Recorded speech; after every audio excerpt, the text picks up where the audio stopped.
Hello everybody, my name is Yulia Bolotova and welcome to Start Russia channel. Today I have a privilege to talk to Mr. Gurinderjit Singh, who is a General Director of Woodland CIS, and we are meeting in his office in Moscow. Hello Yulia. Hello, how are you? I'm fine, thank you. When did you come to Russia for the first time and why? To answer this question, I would like to go back a little. I worked with a company known as Lakme, and I was posted in Bombay as head of the branch for the Western Zone. I got this opportunity to be interviewed by a company for which I went to Singapore, and that was in 1991. I got the job and I moved to Singapore in May 1991, and I came to Russia in July 1991. My first visit to Russia was in July 1991. However, in August the coup took place, the putsch, and of course I was afraid to be in Russia when the coup was on, and I then took a flight to London. From London I went to Delhi, and from Delhi I went back to Singapore. So my first trip to Russia was in May 1991. How many years have you spent in Russia? I moved to Russia permanently in November 92. And I have had two tenures in Russia. The first tenure was started in November 92, and I returned to India in 2009. From 1992 to 2009, I was in Russia, and I returned to Russia in 2015. So in total, I have spent in Russia 5 and 17, about 23 years I've been living and working in Russia. What was your impression about Russia in 1990s? Russia was like the Wild West. In 1991, when I came, the coup had taken place, and President Yeltsin was in command after that, and it was like the Wild West. There were a lot of people shooting each other on the street, a lot of people holding up foreigners especially and robbing them of money, and it was a dangerous period and at the same time a very exciting period because the opportunities were far greater than the danger. So I stayed on. And you didn't have a wish to go back to a safer place? No. The safest place to go back was Singapore. Many of my friends asked me as to, are you mad that you are going to Russia, giving up Singapore and going to Russia? And I said, listen, the opportunity is in Russia. The opportunity is not in Singapore. And that's why I decided to move to Russia. What do you think about Russian people? Oh, I think they are fantastic. In the 90s, the people were very serious. They would not speak to you, not help you very much.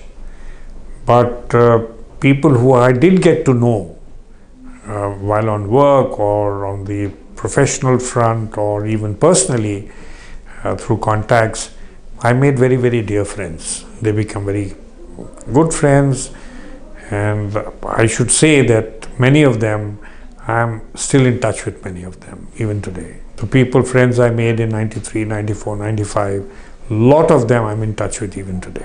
Russia of 2000, the people of 2000 have become very different. They are very helpful, they're very supportive, and it has given me courage to actually travel either by metro or by bus alone. Earlier on, I was fearful that I would be mobbed or beaten up if I traveled alone in a train, in a metro. Now I have no fear. I mean, the country has changed tremendously, and I'm very happy for that. And I'm very happy for the Russians. What do you think? How do Russian people differ from other nationalities? See, the Russians grew up being very, very disciplined people. Not because they wanted to be disciplined, but because out of fear. So Russians don't speak too much to foreigners. When I came, they were not very communicative. And they had grown up during the Soviet times. And in Soviet times, there were 2-3 things which people were asked to do. One was not to share any information, number one. Number two, that don't be friends with foreigners. So this was what had been drilled into their minds during the Soviet times. Once the Soviet Union collapsed, the people became a little more open, little more friendly, but slowly over a period of time. And in the 2000s, I think the whole world had changed. The people who had grown up during the Soviet times and the people who are growing up now post the Soviet time, there was a lot of difference between the old people and the new people. And I think the country has become receptive to foreigners, and they are very helpful, and they are wonderful people. I've had a wonderful time. I know some wonderful people, and it's been absolutely great. But what about famous thought about Indian and Soviet Union friendship, and also Soviet and Chinese friendship? You said that Russian people were not encouraged to have friendship with foreigners, but in fact in Soviet times we had very good relationship between our countries. During Soviet time the matter was different. During the Soviet time everything was controlled. Those Indians who came to Russia were either diplomats or business people who were living in a very controlled environment. So they didn't have very much interaction with the common day Russians. Even same with the Chinese. In the 90s, what happened was everybody became free. Russia was free from communist rule. It was no longer Soviet Union.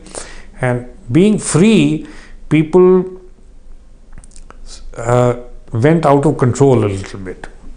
So in the first few years there was a lot of mafia which was going around.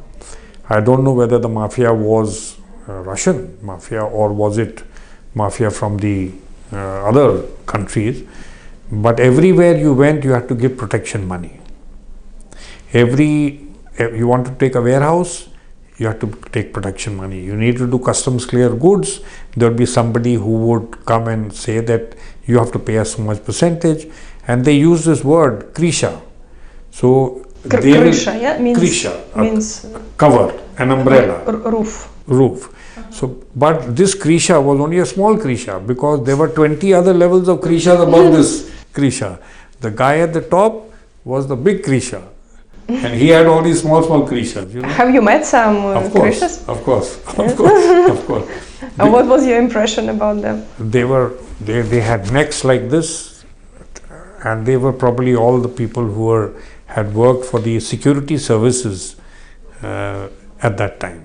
They became the krishas because they had connections with the administration, they had connections with similar type of people, and they took control. So from I think 92, 93 till about 96, this was the mafia was very, very strong here. Fortunately, we had no interaction with them, and I never got beaten up, so I'm happy about that. But it was exciting. It was an exciting place to live in and work in. Absolutely fantastic. And I know that your wife and children also lived here in Russia. Yes, of course. So those times, were you afraid to bring them here? I was not afraid to bring them here, but I made sure that they were never alone at any point of time.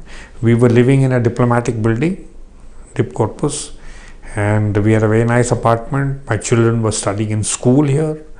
My wife had also started teaching at the Anglo-American school, and they would go by car and they would come back by car, and we would not walk on the street to go shopping and things like that. We always had a driver. It was in 90s. It was in the 90s. So in the 90s, we always had somebody with us who would take us, who would be with us, take us to wherever we wanted to go. And I should also like to say that in 91, when I first came here, I lived in a Russian building, and I was afraid actually, because that was a time when things were not very good. I was living in a Russian apartment, and the first day that I went to sign the contract with the landlord, I went in a car, and the driver came up to the flat where the landlady was waiting to sign the agreement. When we went down, we found that the car window had been broken, and they had removed the record player, the music system from the. I was afraid that if this can happen on a street where I'm going to be living and they have taken something away from the car, I was scared. So the first thing I did was, when I moved to the apartment, I put a metal door in my apartment. And the other thing was that I hired a driver who he had a license for a gun.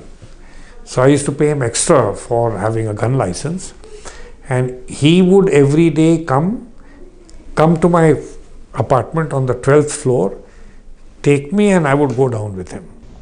This is terrific. And in the evening, when he came, he would come up to my apartment. I would go inside the room in my apartment. He would come down. There were instances where the driver was sick, and I was afraid to go on my own. So I just stayed at home.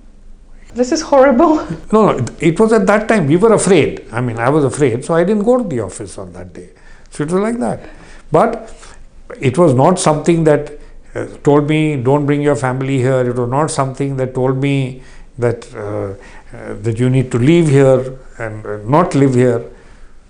For me, it was okay. If there is an issue, I will deal with it. And slowly, I became more comfortable, and I started coming down on my own and going. So it was a temporary phenomenon. And what about now? Now it's absolutely wonderful. I think it's the most beautiful country to live in. Moscow is such a beautiful place. I have seen the change in Moscow from when I came here in 1991 till today. It's not the same country anymore. Moscow is not the same. What is the difference? It was very indisciplined at that time, because immediately after the coup, everything was free. You could do whatever you wanted to do. And there were drinking and driving, which was very common. There were many accidents, and many people got hurt, and this, that, and the other. And slowly over a period of time, all that has stopped. Now, in the last 10 years, from 2008 till now, from you can drink a little to a situation where you can't drink at all. So it has just changed the whole scenario. There is no way any driver will risk drinking and driving. For a foreigner, he can get deported and not be allowed to enter the country for 3 years. For a Russian, he can be put into jail for 15 days. So if a foreigner is caught drunk while driving, he will probably have to spend between $3,000 to $5,000 to escape that conviction. So is it legal payment, or what do you mean? No, it's an illegal payment, but once he's made that payment, he's just going to make sure he doesn't drink. It is illegal payment, so he just makes sure he doesn't drink. So does it still mean that in Russia you can give a bribe and escape some bad situation? Sometimes you can. If there is a minor offense which you commit, you can still give a bribe to the policeman and he'll let you go. But the bribe is so significant that the next time you're not going to do it. And if I was caught in a situation like this, I will tell all my friends, don't even try it. And most of my friends, none of them drink and drive. None of them break the rules. Now it's become a very strict situation.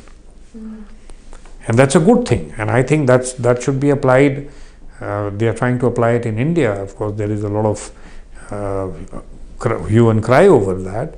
But it's something, discipline needs to be brought, and everybody needs to obey the rules that are laid down. What about safety? Many people before coming to Russia always ask the same question: is it safe to come to Moscow or to any other city of Russia? See, 2 or 3 things you need to do. One is, you don't need to be standing on the middle of the street and shouting. Yeah, this is normal in any country. Yeah, that means that you need to not attract attention to yourself. If you're here as a tourist and you're enjoying yourself and you're not misbehaving, it's the safest country to live in, because you're on.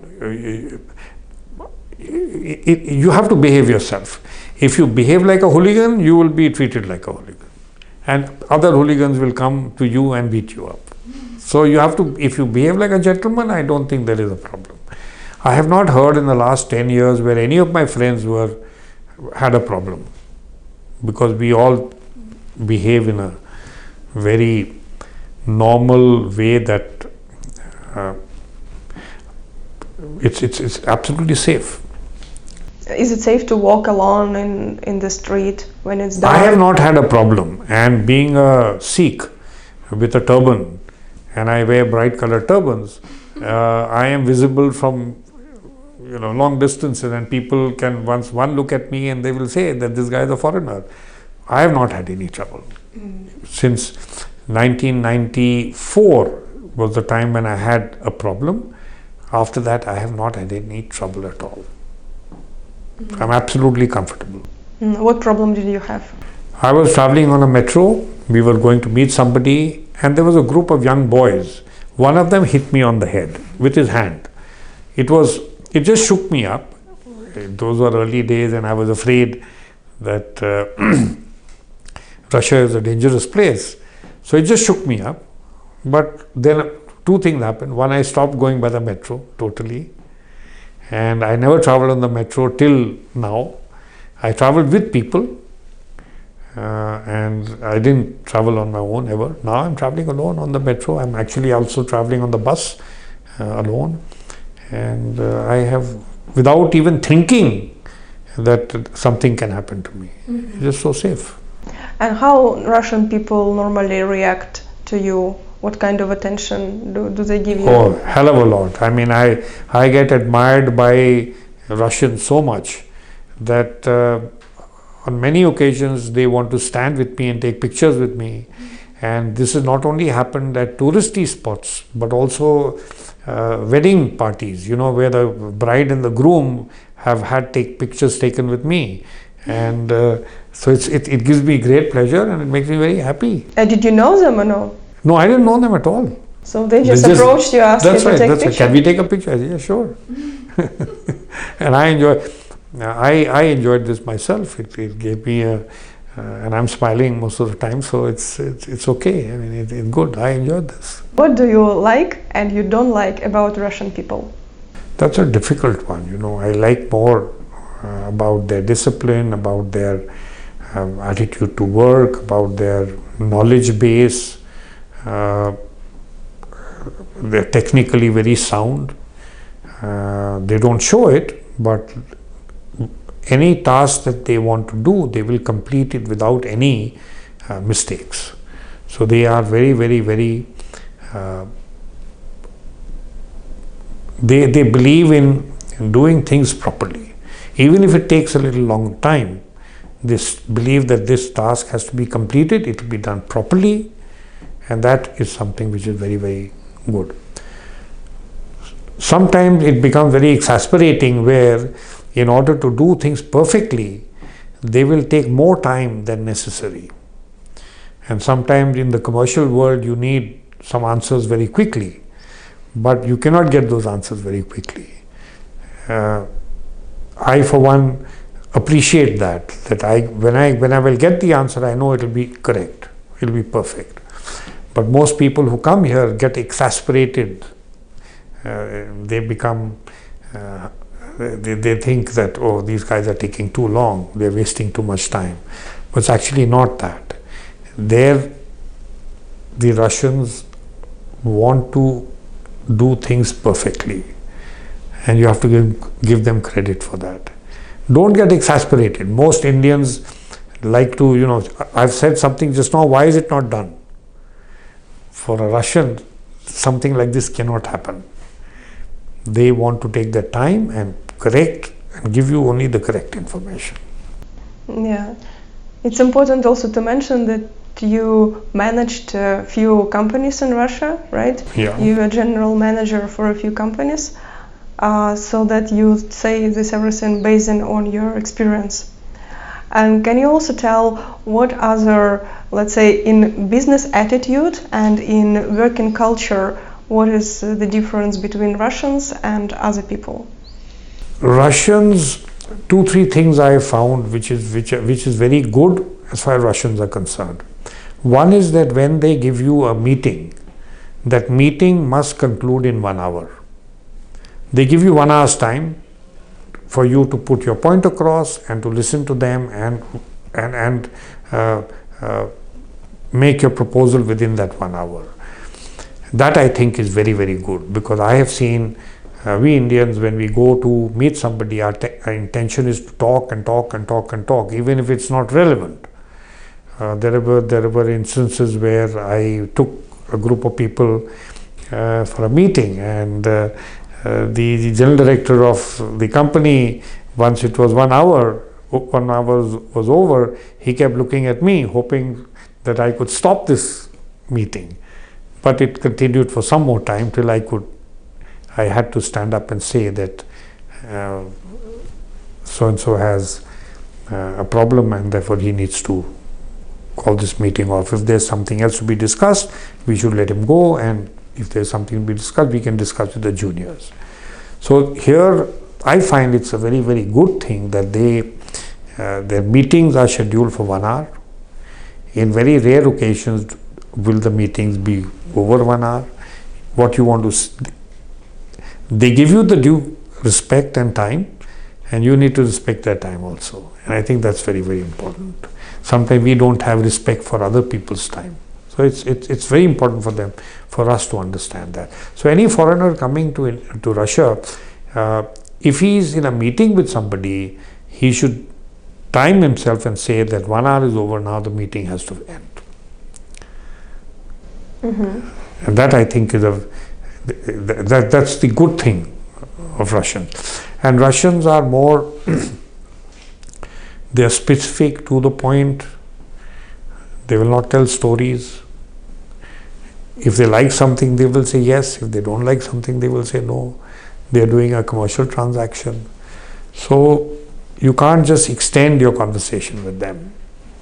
Once 1 hour is over, it's over. Is it easy to make friends with Russians? Yes. When I'm in this building, I have found that some people don't even want to look at me. Right? But over a period of time, I have established at least some communication, that I will say good morning to them, or good afternoon to them, or good evening to them, or have a nice day. And then they start becoming warmer and they become friendlier. And then, so whenever I see them, this applies to both men and women. That the men also in this building and on our floor, earlier on they would just look the other way when I was passing, but now we acknowledge each other, and that's it. They probably looked at me as of course I'm a foreigner, and therefore they have begun to accept me, and they talk to me, and so it's a good thing. Is it essential to know Russian when you live in Russia? Yes, of course. Of course. There are some things you must know, because there are nuances that you must be aware of, and you can't do those things. What is unacceptable, you need to learn a little bit about the culture of Russia. I would suggest that most of the people who are traveling to Russia must read up on the things that which they can do and they should not do, right? The do's and don'ts. A few things are that you should not shake hands across the threshold. You need to invite the person inside, or you need to go outside. Through the door, you're not supposed to shake hands. There are many nuances like this which, if you read and come, it'll help you in breaking the barriers or the ice with the Russians much better, much faster. What were the best and the worst things that happened to you in Russia? Only good things have happened. There are no worse things have happened. Because I don't look at anything that bad that has happened. Personally, I look at it as a challenge, that this has happened because of the circumstances, and I look at it as a challenge, and I try and make sure that similar thing does not happen to me in the future. For 2 years I didn't have a job, but I never gave up. From 1998 till 2000, I lived in Moscow alone without a job. Oh, where did you get money from? I was helping 2 companies, one American and one British company. The company I was working with, they were distributors for both these companies. And the company I was working with went bankrupt. And these 2 companies, I was helping them, and I was helping them develop their business. So for the next 2 years, they took care of me. One American company and one British company. And I went through that period. I sailed through that period. It was a tough time, yes, of course. But I didn't give up. I'm not one to give up easily. And then only good things have happened. Okay, what things, for example? No, good things have happened, that I was able to get myself employed. Even I was getting on in age. I was able to help people. I help in building up their business. I put some systems in place. So all these things helped. Good things happened. I was paid reasonably well. I was able to look after myself and my family, and that I think was a wonderful thing. And it is, having lived in Russia for such a long time, it is from here that me and my wife were able to find suitable boys for our daughters. And it is while I was here, I got all my daughters married. So obviously I had the resources to be able to do that. This all came out of here. So good things have happened. The bad things I don't remember. Bad things are a lesson, not to be repeated, but hence only good things have happened.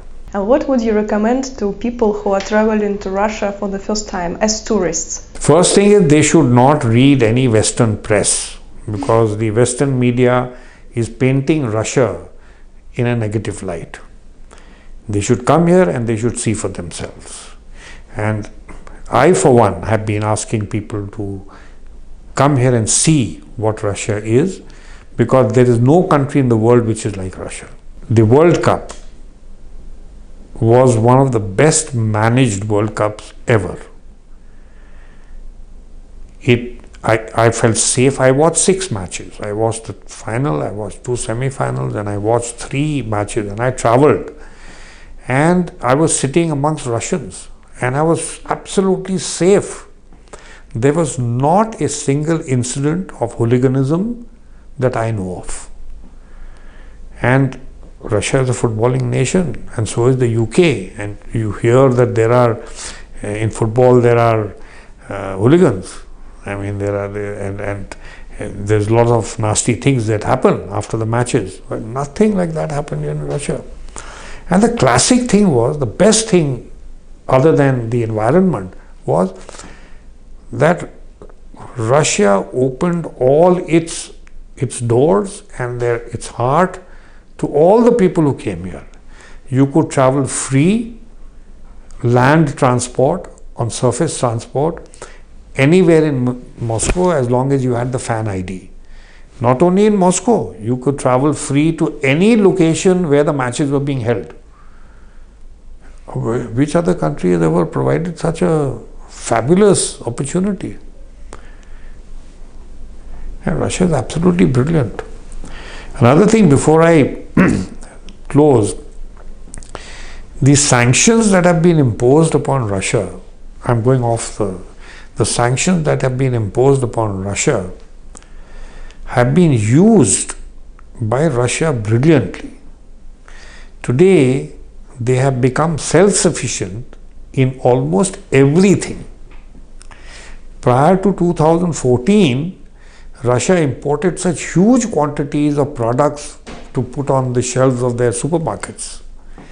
Now if you go to the supermarket, you'll find 90% of the product is all manufactured locally. This is not possible. They have done it in, 5 years?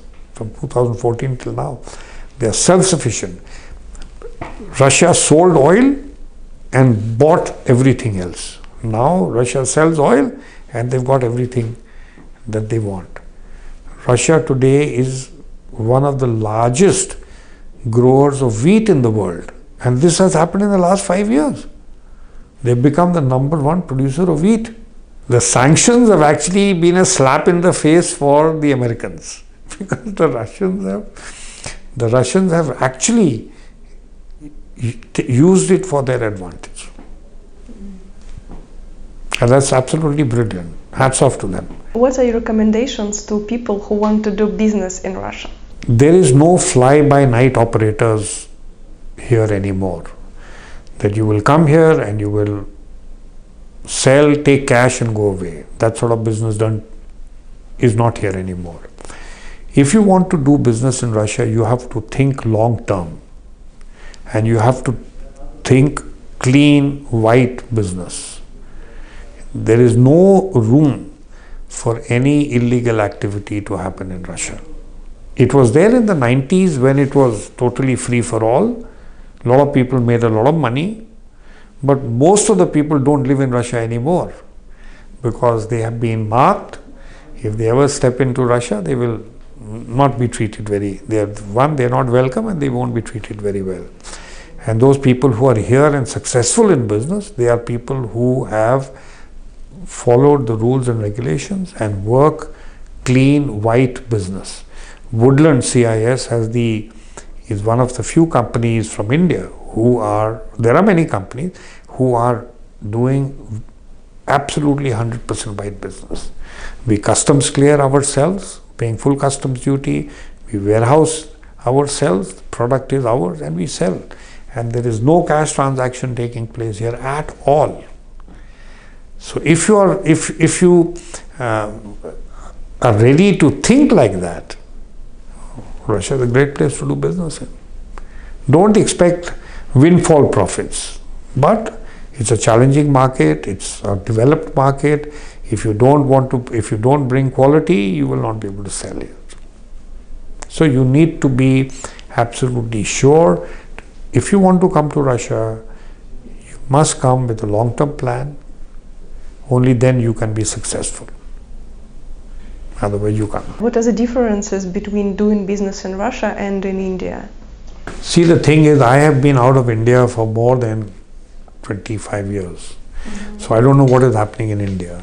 But I would say that India commercially is very, very far advanced than Russia. Commercially. That means they know how to do business. Russia, the economy is only 25 years old, 28 years old. Russia is still learning Russians are also learning how to do business. In India, the person his intention will be to sell the product as quickly as possible so that he can rotate his money, he can turn around his money. Whereas in Russia, that concept still has not sunk in.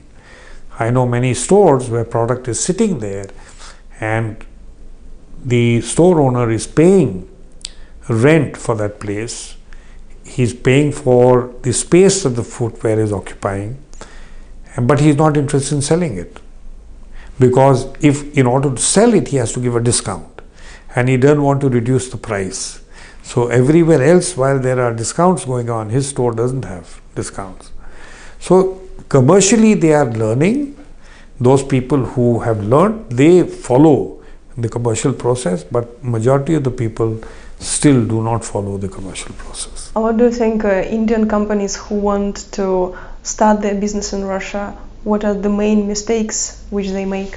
See, basically Indian companies, the Indian population is so large, 1.4 billion people, that anything that Indians produce in India is consumed by the local population.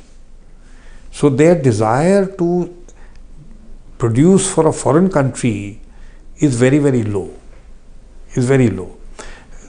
They would prefer to sell Indian product to Russia rather than to produce a product which is required by Russia.